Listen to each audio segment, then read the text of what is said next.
Hello, welcome to our 11th lecture for this series. Happy to have you still with us. Continuing along the line that I have been pursuing for the course, we've now come to the contemporary period where we enter the digital age. And it's hard to describe just how important the digital age has become for us and will determine much of the future for us. We've said in the past that the new technologies that came along, writing, printing, movable type, metal, all of those technologies influenced the Buddhist canon development. But in the 20th century, we entered a whole new era. And that era has yet to play itself out. It is as significant as the invention of printing. I think it's as significant as the invention of writing.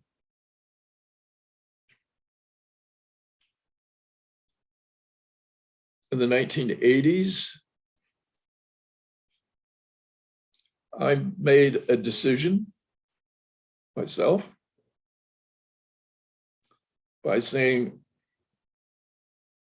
it's my karma to be here on this earth at this moment when this new technology comes to us. And so I made a vow to try to use the new technology for Buddhist studies.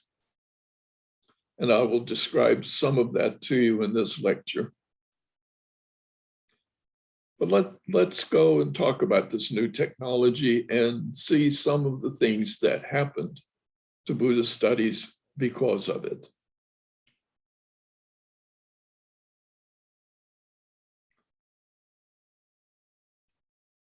In order to understand this, we have to deal with the fact that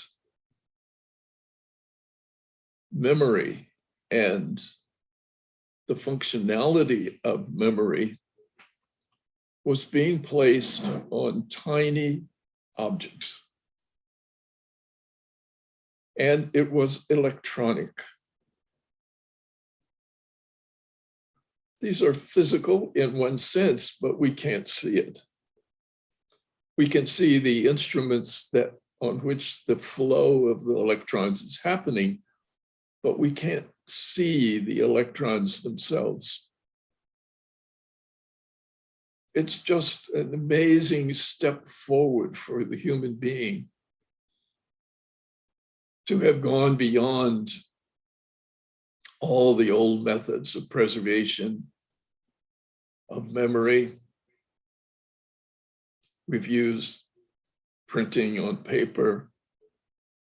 We've used photography. We've had a number of ways of preserving memory in some kind of physical form.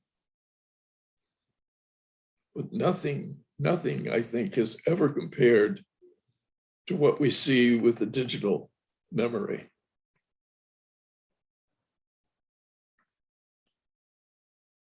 And of it, nothing can compare with the silicon chip. That you can take basically sand, which is silica, and make a chip. And that you can inscribe on that chip all kinds of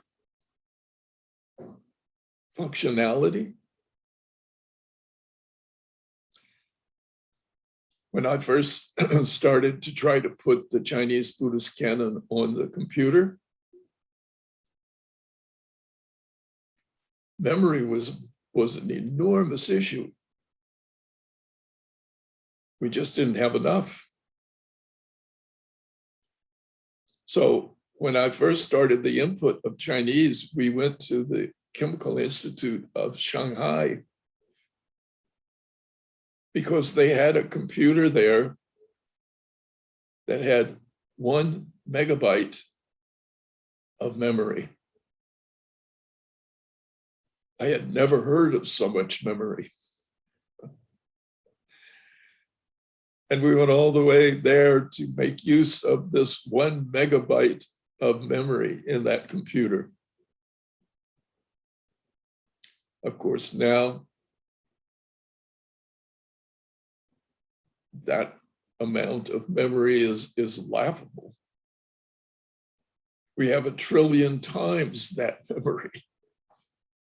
On my computer, I have 1 terabyte of memory, which is 1 trillion compared to 1 byte. It's 1 trillion bytes. It's beyond comprehension almost. So memory is no longer the issue. It was, though, at that time. When I first started to work in the field of digital input and using the computer, memory was huge. So what's happened in Buddhist studies because of these developments? Well, the first canon of the Buddhist tradition to be put on in digital form was the Pali. It was done by Professor Supachai at Mahidol University in Thailand. And it was done in order to give it as a gift to the king at that time of Thailand, who was celebrating his 60th birthday. This was an enormous step. Professor Supachai was head of the computer center at Mahidol University. He was entrusted with this task, and he was a pioneer, and it was quite difficult.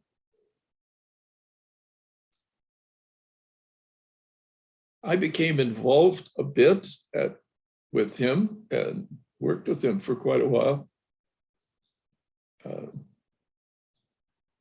When he first announced that he had put in the Pali Canon, particularly the Tripitaka portion, not the commentary at first, later he did the commentary.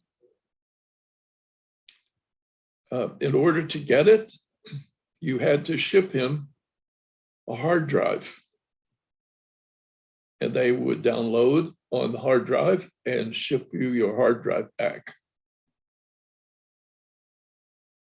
So I went to Mahidol and worked with him to change that technology, and instead of using the hard drive, to take what was then a new technology just coming into existence, the CD-ROM.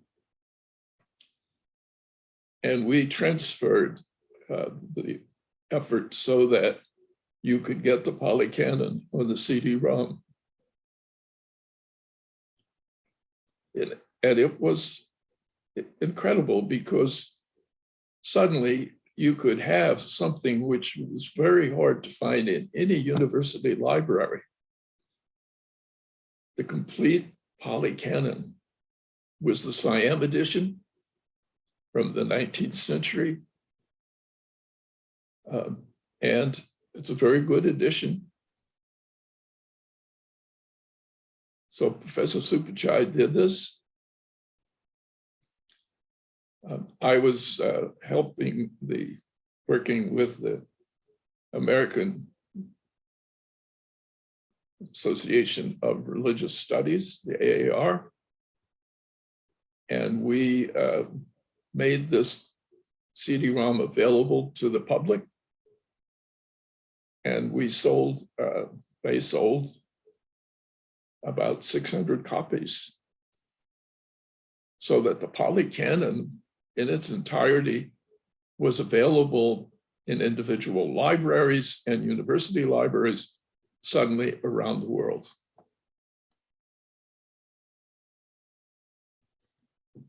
My interest in the Chinese Buddhist canon was much more difficult.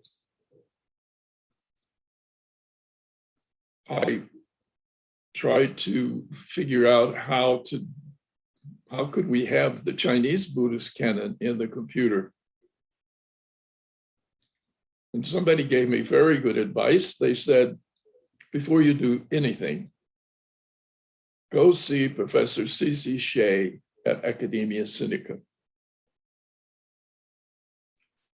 I went there. He has become a dear friend. And he was really the pioneer for Chinese in the computer.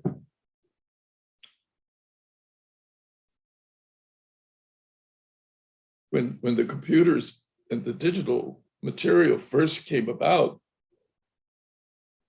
there were people who said, well, we'll never do Chinese, it's too difficult.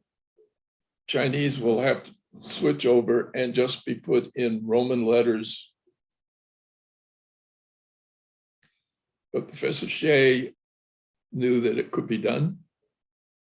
He made the first encoding for Chinese characters so that particularly libraries around the world could make catalogs of their Chinese works.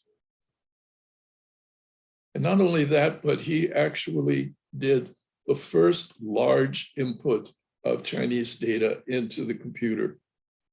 It was the dynastic histories of China. And he did the whole thing. I went to Academia Sinica, began to ask his advice about how to do the Buddhist canon.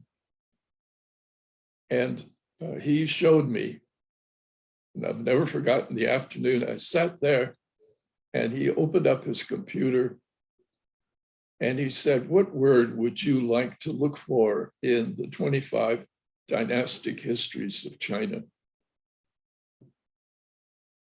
And in a few seconds, the screen displayed every place where that word was found. It was stunning to me. I realized the power of this technology, that scholarship would never be the same because people spent their lives looking through, trying to find every example. And here, this machine was doing it in a few seconds. So I really relied on him. Without his help, I could never have proceeded. Then came the problem, as with everything, that you can't do a big project like this without a lot of money. And I didn't have a lot of money and I didn't have research money. So I went to Korea because I knew the Korean Buddhist community and I talked to the Supreme Patriarch of the Korean Choge order. And I said, I need the money to do the input of the Chinese Buddhist canon or the canon in Chinese characters into the computer. I've never forgotten it because he looked at me with this startled look and he started to laugh at me. And actually, tears came down his cheeks. He thought it was so funny. And he pointed to his shelf where you see this picture on my screen. And he said, I don't need, what do you, Americans want to put this on the computer. I have it here on my shelf, right up there. There's the whole Canon. I have it. Why in the world would you want to put it on a computer? Well, fortunately, other people disagreed with him. And I received enormous support in Korea from the Buddhist order, particularly from Samsung, Mr. Lee, the founder of Samsung, and his wife.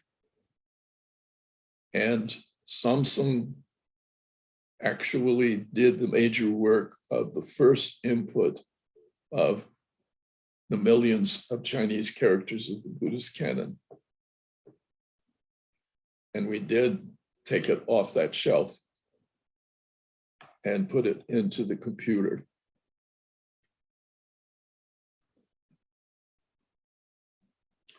The work that we did was based on Koryo's second set of rubbings. And then we wanted to have a set of something from the first set of rubbings. To my amazement, the monk from the Tripitaka Koreana Institute was able to convince the abbot at Nanzinji, Kyoto, where the monastery there maintained an archive of many thousands of scrolls of the set of rubbings from the first blocks that were burned by the Mongols, to let them come and to make photographs, which were then transferred into a digital format, so that we were able to begin to use all kinds of technology to capture both the second and the first set of carvings. As I worked with this, Howie Land at UC Berkeley was my major helper. And without it, I mean, he's a computer person. He's still at UC Berkeley, still managing all their research softwares. Howie donated his time and years of effort to help me put the Chinese into the computer. But not only that, Howie also worked with me to say, once you've done it, what's next? And so what's next is what we call the blue dot, the software that we worked on. Once you have it put in, then how do you search and retrieve and have thousands of examples of a word occurring in the Buddhist canon? And it's very hard to know what to do with the retrieval of thousands of examples. And so we undertook to change into an image database. So instead of seeing Chinese characters, we changed each character into a blue dot. It was a blue dot on the screen, but behind that blue dot was all the information about that character, including all the information from my catalog on the Korean canon. And whenever I searched for a character, it would turn the blue dot to a red dot. I learned that from a lecture by a young computer scientist at Berkeley. He said, I'm going to teach you something very complicated in 1/10 of a second. And I thought, yeah, sure, okay. And I went to the lecture. I wanted to see what he was going to teach me in a tenth of a second. So he filled the screen as we were looking at the monitor. He filled the screen with 1 million blue dots. And he turned one of those blue dots red for a tenth of a second. And every one of us saw it. And he said, you realize what you just did? Using imagery, you disambiguated 1 out of 1 million in a tenth of a second. That's the power of color and image. So that's why we turned and tried to make imagery in terms of the retrieval and what you see when you search for words.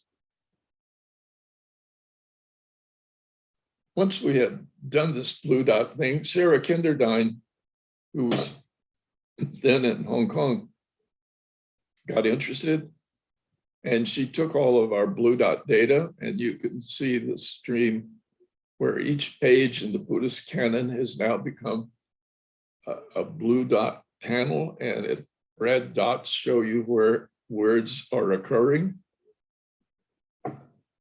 And she took it one step further. She put it into 3-dimension. And the picture you see right there on the upper right-hand corner is myself. I'm walking through an image of the Buddhist canon that's about 10 feet tall. And I can turn I can search for my words and see where they are.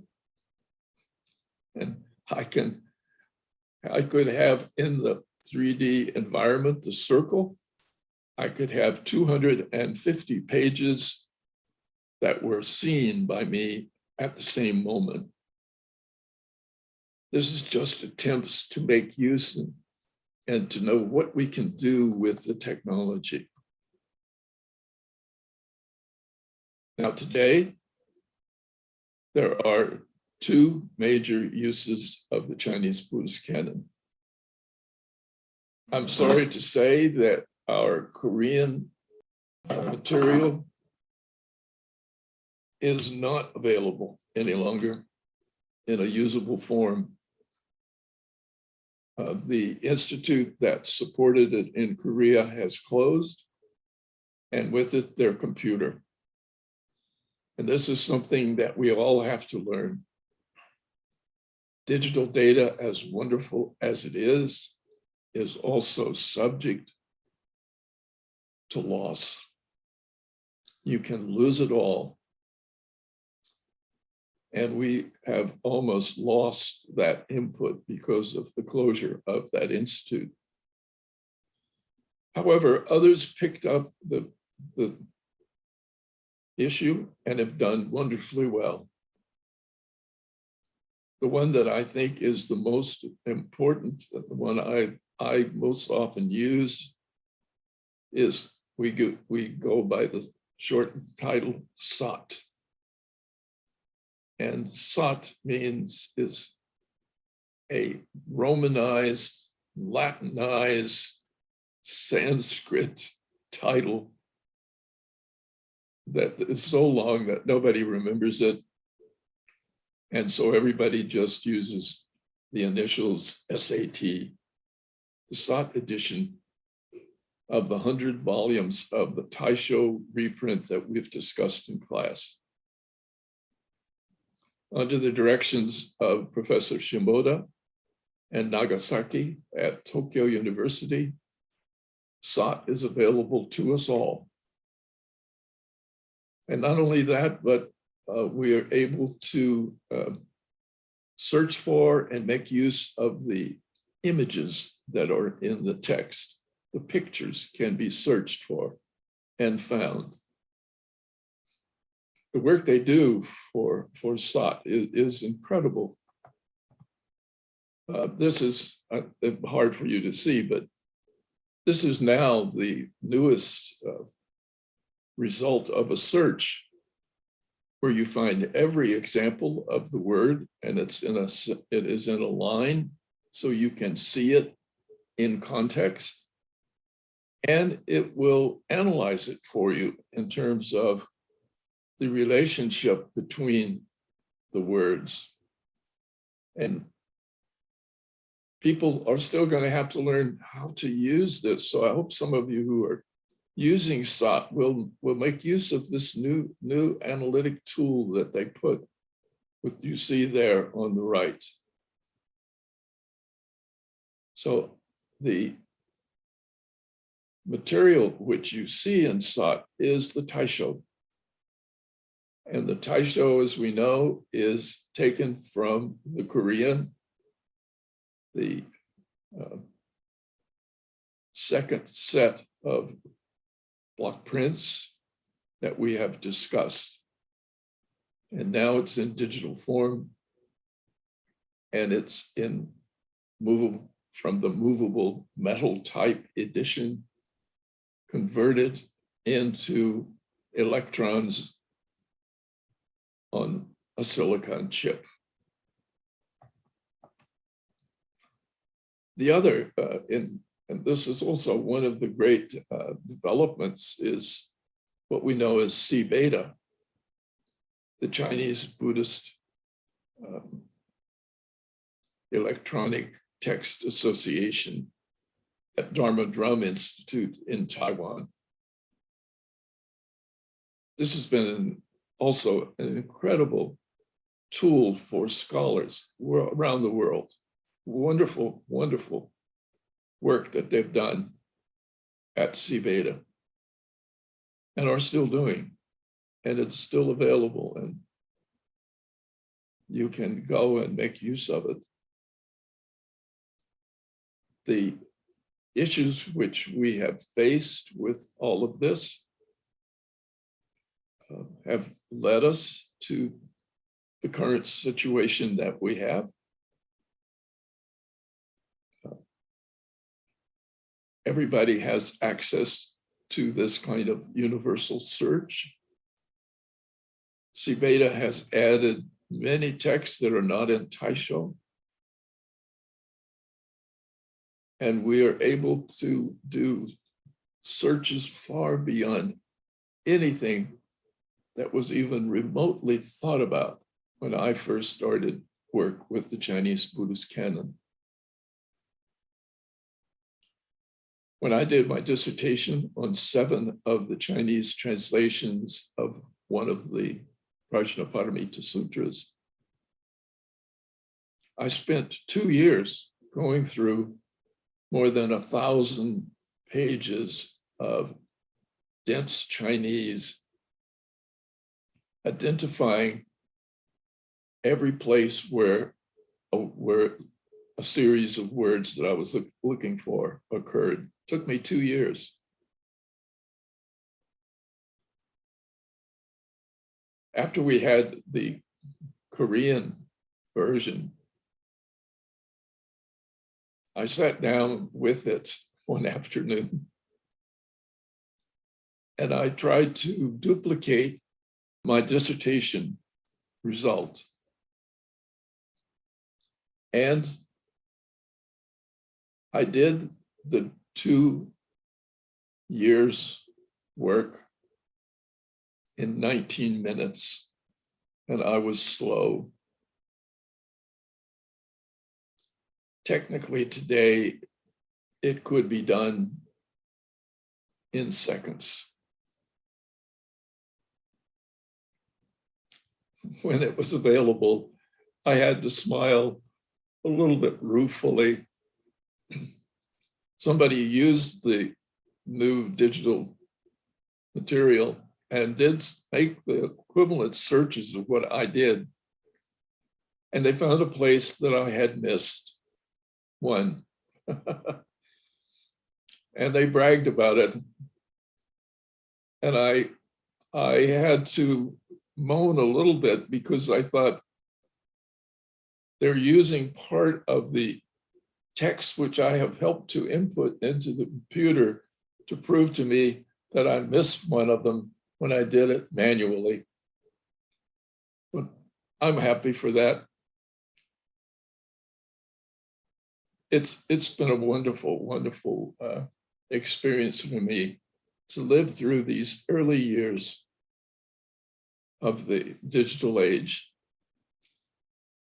And I normally would not make it so personal, but I feel that it was part of my institutional life. It was part of my scholarly life. And I'm so appreciative of all the people who helped me so that I could begin to put things and work with the Pali, that we could set up and do the input of Sanskrit at the University of the West, that the input that we did with the Korean Canon could be shared with the people in Taiwan and made use, as shows up in Sibeta and shows up maybe even in Sat. I'm happy for this kind of cooperation. We need it more than ever in the world today. So I've been privileged to be a part of this, and I've shared a little bit of that with you. Now, next lecture is coming up, and it's one that I don't know. I'm going to talk to you about the future. What do you do with all this input? How do you work with it? How do you manage when it can show you such complicated and incredibly massive return on any search that you make? So we'll talk about that in the next lecture. Thank you very much.